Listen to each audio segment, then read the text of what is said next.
جو بیٹیاں سر جھکا کے چلتی ہیں ان کے باپ سر اٹھا کے چلتے ہیں۔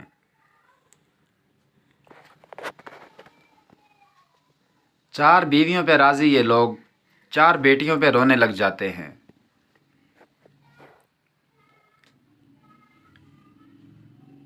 آپ کی تربیت کا پتہ اس بات سے چلتا ہے کہ آپ عورت کے ساتھ کس طرح بات کرتے ہیں، پھر چاہے وہ عورت گھر کی ہو یا باہر کی۔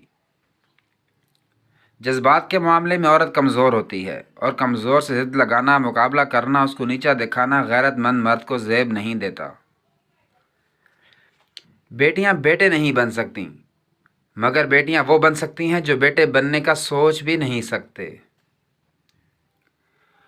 عورت کو پھنسایا نہیں جاتا بلکہ بسایا جاتا ہے۔ خاندانی مردوں کے یہی اطوار ہوتے ہیں۔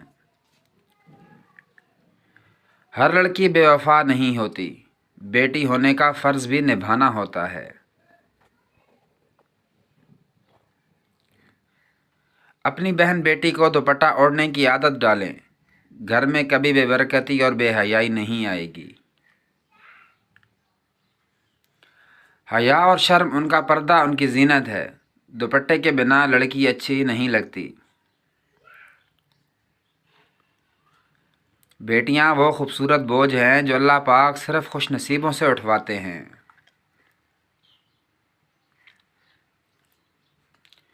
بیٹیاں خدا کا دیا ہوا خوبصورت تحفہ ہیں۔ خدا کے لیے بیٹیوں کے سامنے بیٹا نہ مانگا کریں۔ لفظ لڑکیاں تشریح: کسی کی جنت، کسی کی عزت، کسی کی بہن اور کسی کی رحمت۔ بابا کیوں نہیں ہے ساری دنیا آپ جیسی؟ بیٹیاں کھلونا نہیں ہوتیں، بابا صرف پیار سے گڑیا کہتے ہیں۔